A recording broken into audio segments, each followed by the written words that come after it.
Horror कहानियां थी। प्रेत, जिंदगी किस वक्त अपना रुख बदल लेगी ये कोई नहीं जानता। कब फूलों से भरी बगिया उजड़कर खाक हो जाएगी, कब मैदान बंजर रेगिस्तान हो जाएगा और कब खुशियों से भरी जिंदगी मायूस हो जाएगी, ये कोई नहीं जानता। ये कहानी है कनिष्का की, जिसे अंदाजा भी नहीं था कि उसके जीवन का अगला पल उसके लिए क्या लाने वाला था। एक ऐसा अंधेरा जो हमेशा के लिए उसकी खुशियों को खा जाने वाला था। मम्मा, तुम कब से तैयार हो रही हो और कितनी देर? जल्दी चलो ना, हम लेट हो जाएंगी। अभी आई लाडो, बस 2 मिनट, साड़ी तो पहनने दे। लगता है आप भूल गई है कि आज मेरी कॉन्वोकेशन सेरेमनी है और मैं फर्स्ट आई हूँ। आज के दिन मैं लेट नहीं हो सकती मम्मा। इसीलिए तो समय लग रहा है लाडो। जिसकी बेटी फर्स्ट आई है उसे तैयार भी तो फर्स्ट क्लास होना पड़ेगा ना। कनिष्का बचपन से ही पढ़ाई में बहुत तेज थी। हमेशा फर्स्ट आना, एक्स्ट्रा करिकुलर एक्टिविटीज में पार्टिसिपेट करना और अपने घर वालों का नाम रोशन करना, ये सब उसके लिए आम था। हड़बड़ाते हुए अपनी मम्मी और पापा के साथ कनिष्का अपने कॉन्वोकेशन में चली जाती है। I must say, Mr. and Mrs. Verma, you are very lucky जो आपके घर इतनी होनहार बच्ची पैदा हुई, वरना इस उम्र में तो अक्सर लड़के और लड़कियां भटक जाते हैं। पर कनिष्का दिन रात अपनी पढ़ाई में लगी रही और आज उसने हमारे कॉलेज का नाम पूरे स्टेट में रोशन किया है। स्टेज पर जाकर कनिष्का अपनी डिग्री लेती है। उसके लिए आज का दिन बेहद खुशी का था और वो इस पल को हमेशा के लिए कैद कर लेना चाहती थी। चारों तरफ खुशी का माहौल था। तभी कनिष्का की फ्रेंड्स उसके पास आती हैं। कनिष्का, इस बार तो हमें पार्टी चाहिए। हर बार तू बचकर निकल जाती है। अरे कौन सी मेरी जॉब लग गई है, इतनी भी बड़ी बात नहीं हुई है। अब बस लंदन यूनिवर्सिटी में मेरा एडमिशन हो जाए, तब पार्टी पक्की। तुम लोग कनिष्का की बातें तो रहने ही दो, मैं दूंगी पार्टी। आफ्टर ऑल कॉलेज की डिग्री मिल गई है मेरी बच्ची को। She is a graduate now. तो आज रात को मेरे घर पर पार्टी रहेगी, तुम सभी को आना है। रात को सभी पार्टी में आते हैं। सभी बच्चे नाच कूद रहे होते हैं। तभी कनिष्का खिड़की पर जाकर बाहर देखती है, जहां सामने के घर की छत पर बैठी एक औरत उसे लगातार घूरे जा रही थी। ये मिस्टर शाह के घर में ये औरत कौन है? वो तो अकेले रहते हैं। तभी वहां कनिष्का की फ्रेंड आ जाती है। तू यहाँ रात को बाहर तारे देख रही है क्या? चल ना, सब कितना एंजॉय कर रहे हैं। कनिष्का नेहा के साथ चली तो जाती है, पर उसे बहुत अजीब महसूस होने लगता है, मानो कोई सदियों पुराना दुख उसकी आत्मा को याद आ गया हो। ये अचानक मुझे रोने का मन क्यों कर रहा है? और ये स्मेल कहाँ से आ रही है? मम्मी, मम्मी, लगता है कोई पार्टी में नॉनवेज ले आया है। Are you gone mad, Kanishka? We all know कि तुम्हारी फैमिली वेजिटेरियन है। तो ये सड़ी हुई मछलियों का गंध कहाँ से आ रहा है? क्या मजाक है ये कहकर कनिष्का जोर जोर से चीखने लग जाती है। कनिष्का की आवाज सुनकर गौतम वहां आता है।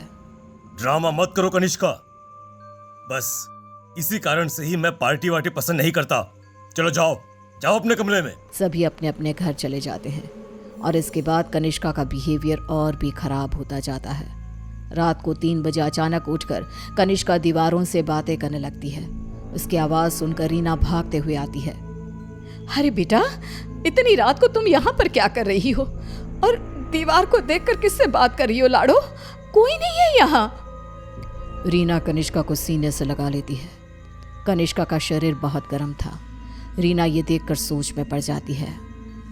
आज तक मेरी बच्ची ने कभी ऐसा बिहेव नहीं किया, आज क्या हो गया है इसे?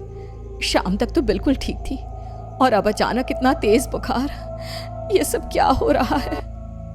रीना भागकर थर्मोमीटर लाती है और कनिष्का का टेम्परेचर चेक करती है, पर उसका टेम्परेचर बिल्कुल नॉर्मल था। ऐसा कैसे हो सकता है? ये सब क्या हो रहा है?